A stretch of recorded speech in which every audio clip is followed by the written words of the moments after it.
Morning and welcome to a new series that we're doing. We figured that we get a lot of opportunities to spend some time with friends' cars, customers' cars, dealer cars and things like that I don't always get the opportunity to drive, but that I get the opportunity to experience. So today we are doing our first video of a new series which we're calling the Experience series. So this series is purely going to be you coming along with us to experience different supercars. So every title will be the same. It will be like experience the, in this case, Lamborghini Aventador SV. We did one with the Aventador S, but that was not the exact format we wanted. That was like a tryout thing. But every time we're with a new car or a super exciting supercar now, and I'm in the passenger seat, and potentially sometimes when I'm driving as well, we're going to do experience videos. So to kick it off, we've got the Lamborghini Aventador SV, and I'm holding two things in my hand. I'm holding in one hand the key and in another hand the phone. This particular car is a Lamborghini Aventador SV, so model year 2016,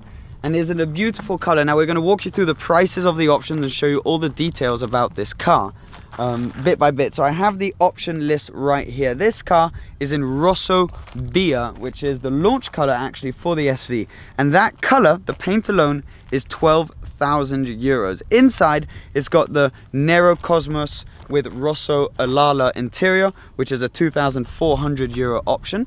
And on the outside there are a bunch of different things. So in the front here, as you can tell, it's all gloss black, so that's no carbon fiber, and that comes as standard. The stripe as well, by the way, was an extra thing that the owner added afterwards, as well as the tint. So that is not an option from Lamborghini, that is just a wrap on the outside. We've got the wheels down here, which they cost 3,600 euros. There's also an option to have it painted in the middle here in red, as well as the brake calipers done in red as well. Those are 1,200 euros. If we come around the side, the SV comes with a lot of standard carbon around the back. So for example, it's got it's not gloss carbon fiber, it's matte carbon fiber on the rear wing, on the side vents here, on the air intake on the back right here. But then there is the option of also having the rear above the engine in carbon fiber. Now that costs, let me find it, 4,800 euros for that in carbon fiber. Rather pricey option. I'm finding out that Aventador SVs are very expensive. This particular car, standard, is 410,000 euros.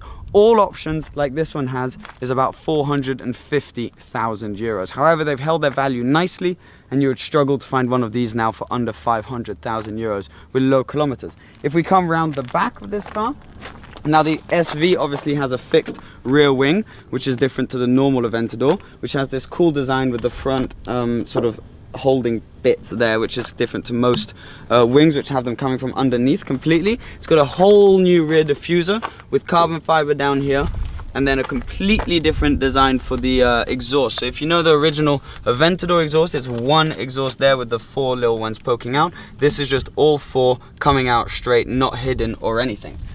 Now then, when you come around this side, you can tell that there's more carbon fiber here on the intake, which is also on the other side as well, but we didn't show it to you. Another intake right here, and the paint, it's hard to describe just how much it glistens in the sunlight. It's absolutely gorgeous.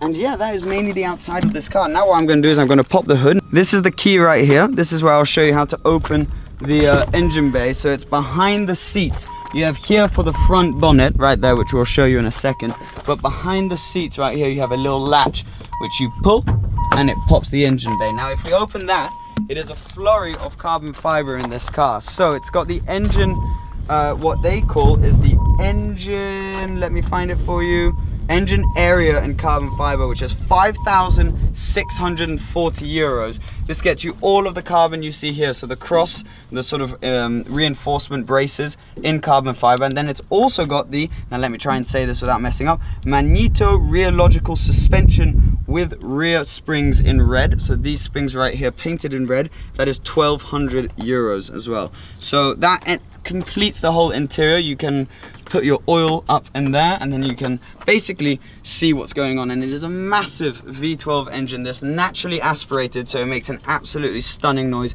750 horsepower, propels this car way over 200 miles an hour and gets to 60 miles an hour in 2.8 seconds. So it's an absolute fighter jet beast, this thing. Super, super quick. It does all of that through one of the most controversial things, which is the single clutch gearbox. Now, to talk more about all of that stuff, we're going to pop to the inside, check out the options, and check out what you get when you pay your 450 grand for an Aventador SV. It's not the easiest car in the world to get into, but it's definitely a lot easier than the Lotus. Now then, once you're inside, you pull this strap, which is an SV only thing. It's not like on the normal Aventadors, and that's to save weight, kind of like what you see in GT Porsches.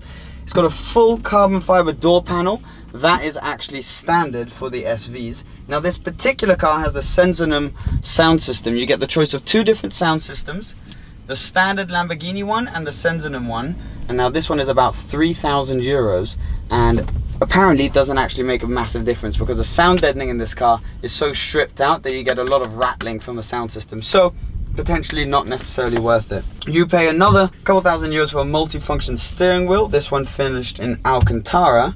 And then the only other real big option that can make a big difference to the way it looks inside here are the sports seats. Now these are a no cost option in the Aventador SV. You can choose between the standard Aventador comfort seats or these, which are the much more hardcore bucket seats. But as I said, it's you basically just choose, you don't have to pay for the option. Now it does have the branding pack, so right here you get an SV logo. Now that is an option to have finished in red stitching, as well as the Lamborghini logo up here. Now then, all of the carbon fiber you get inside is standard on SVs, not on normal Aventadors. So this whole center panel right here is in carbon fiber. Around the display up here is in carbon fiber as well. And then everything is finished with red stitching, Alcantara and leather. And it feels so quality, so solid. As you guys may know, Lamborghini was bought by Audi, so you do also have a bunch of Audi-ness in here, so that solid feeling, but also the entertainment system is the Audi MMI system. So around here you can recognize some of the buttons to navigate through it. And you just have a flurry of buttons. Right, so we're gonna start up here with all the buttons. Lamborghini features, you always have your window controls, left and right, in the center console right here. So those two you pull, and that opens and closes the windows. You've then also got your lift system, which in this car is only a front lift. It doesn't lift the rear wheels like in McLaren's, it only lifts the front, but quite considerably and quite quickly. So that's a very effective button and one you use a lot. Traction control off, as simple as that. You just pull and hold that button and it'll switch your traction off. You then got your hazard lights right there. This one actually doesn't do anything. And then you got your auto start stop to save petrol, which is a bit pointless, I think, in a naturally aspirated V12, because these things drink petrol like no other. Down here is where you start seeing the Audi similarities. So you got the whole air conditioning system, you got your heating, and all of this is taken basically out of the higher class Audis. And then that also is continued here with all of the infotainment controls. You got your navigation, info, car, setup, radio, media, name, and telephone settings. So those are just sort of fast buttons to get through different menus. And then you navigate using this little knob here, which you can press, and the 4 different corner setting buttons. So this is all pulled from Audi as well, but the Lamborghini part is right here, and this is where things get interesting. First of all, you got your start stop button. As long as you got the key in the car, it's got keyless go, put your foot on the brake. There you go. And now it's started. So once it's started, you're automatically in Strada mode. If you then put it into sport, this car doesn't actually have the sports exhaust setting, which came later after this car was released, because this is a November 2016 car, and then they released the sports exhaust. So when you've got the sports exhaust, once you have it in sport mode, it opens the valves and makes the car properly loud. Then we've also got Corsa, which just makes the gear shifts much more hardcore, and everything just sort of goes a bit crazy. Now then, talking of gear shifts, you got these 2 huge paddles right here, which are connected to one of the most brutal single clutch gearboxes. This thing in Corsa just whacks you in the back of the head. It's like nothing I've really ever experienced. If you have in Strada, it's alright, but definitely outdated compared to any Lamborghini systems or any, Ferrari systems, Porsche gearboxes, all those double clutch gearboxes. And that's the main thing which the Aventador is missing, in my opinion. But the reason they don't have a double clutch gearbox in this car is purely because it won't fit. Double clutch gearbox will not fit with the chassis design and everything of the Aventador, which is why the Aventador S does not have the double clutch gearbox. So we're limited to the single clutch. I think it adds to the character of this car and the brutal sort of side of it. But yeah, you've then also got buttons on the steering wheel. You've got a voice record button, so you can give voice instructions. You got your volume button. You can flip through menus on your screen here, which we'll talk about in a second, and a mode button. Now then, the screen here is very, very cool. It's all done in this sort of race car aspect where you don't have a normal rev counter. Revometer, let's call it. No, a rev counter. You have this sort of race car display with, look, if I flick a paddle, you've got your gears right there, and then if you pull both, you go back into neutral. But so it's super clear, you know exactly what gear you're in, you know exactly what you're doing. Your speed is, where is your speed? Down here, down on the left. You got your RPMs as well in digital form, and then a bit of information like the fact that your door's open, your petrol consumption, how much petrol, your range you've got left, and all of the sort of gauges on the left as well. So it's pretty cool. It's completely different to in the other Aventadors. The original ones had an analog system, and the new Aventador S has a system a bit like this. It is a screen, but you can flick through different menus. This, whether you're in Sport, Strada, or Corsa, will always remain the same. Now then, it'd be rude, I think, not to give this a couple of revs. So, above 3,000 RPM is when the valves open, and that's where you can properly hear this beast. I mean, it sounds unreal. Only 600 of these will ever be made, and I figured that why not give you a video on one of them. The way to get out of this car once you're done is down here. This is a rather special feeling door handle. So you just pull it right there, clips the door open, and then it kind of opens not automatically, but you just really need to push it and it kind of goes up by itself. So it's really easy, light to push up. It's a bit heavy to pull back down, but to push up it's really not challenging. And they kind of go out not directly up like scissor doors, they go up at a slight angle, but they look absolutely unbelievable. And yeah, that is basically, apart from a few things like down here for example, I don't know if you're going to be able to film that, but this is where you put your CDs in. You got SD card readers, and you have a few more buttons on the door. So right here you have a lock, unlock setting, and then your mirror controls right there as well. But apart from that, we've basically covered the whole inside and outside of the car. It's probably about time that we get driving. Oh yes, sorry, Ayo's pointing at me to point up towards the ceiling. You've got a few little settings. You've got a light here. This is the light, this button, you press it, and let me just switch this off so you can hear me better.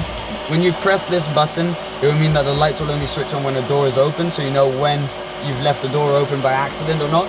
The sun visors have a little mirror in them, no light however, and they're absolutely tiny, but because of the angle of the front, what do you call it? God, I've forgotten the name. The front... The hood? No, not the hood. No, but windscreen. That's the word I'm looking for. The front windscreen is at such an angle that you don't really need a big sun visor. So it's like what I had actually on the Elise. On the Exige I have no sun visors. And yeah, and then up here you've also got this carbon effect leather with the red piping to go with the rest of the interior. This car also has, as an option, the carbon carpets, which normally you get these normal carpets, but these are in this sort of like rough finish with, in this case, slightly blue tinted carbon fiber, and looks absolutely unbelievable. It doesn't have a glove box, this car, by the way, as well. No glove box. This right here for your phone is the only storage you have on the inside, as well as a couple little sort of storage areas behind the seats. You have nothing you can open on the center console, and you just have a 12-volt outlet back here.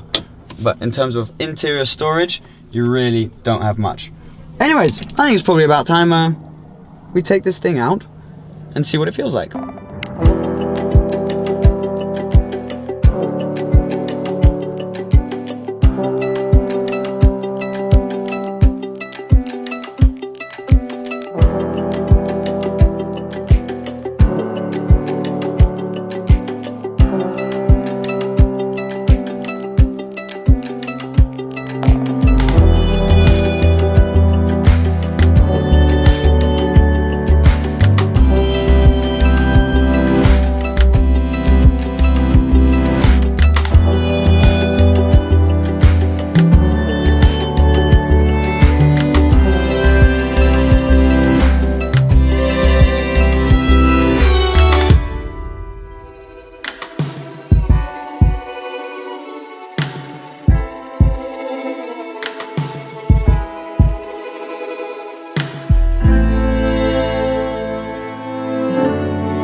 Okay, we're cruising down. As you can tell, we're in second gear and it makes some insane pops. But you were saying like on the second gear it's 39 kilometers per hour, and if you're on the third it's like 55 kilometers per hour. Okay, so certain speeds more than the actual RPM, it makes these deep pops like those that you can probably hear. And then when you're inside, you can tell these buttons light up, the sport mode lights up, and you've got this screen here which shows all of the information you need to know, which you control through this, which is absolutely awesome and really feels like a spaceship. Now in here, in the passenger side, I'm staring at this initial bit of leather right here with the blacked out Lamborghini logo, which actually is so cool and feels so solid. And man, it's crazy. This view is so slanted, the windscreen, as I said earlier, and you really feel like you're sitting on the ground with these hard seats and this hard carpet.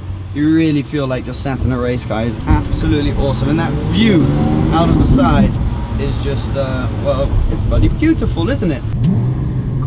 Whoa, here we go then. Aventador SV.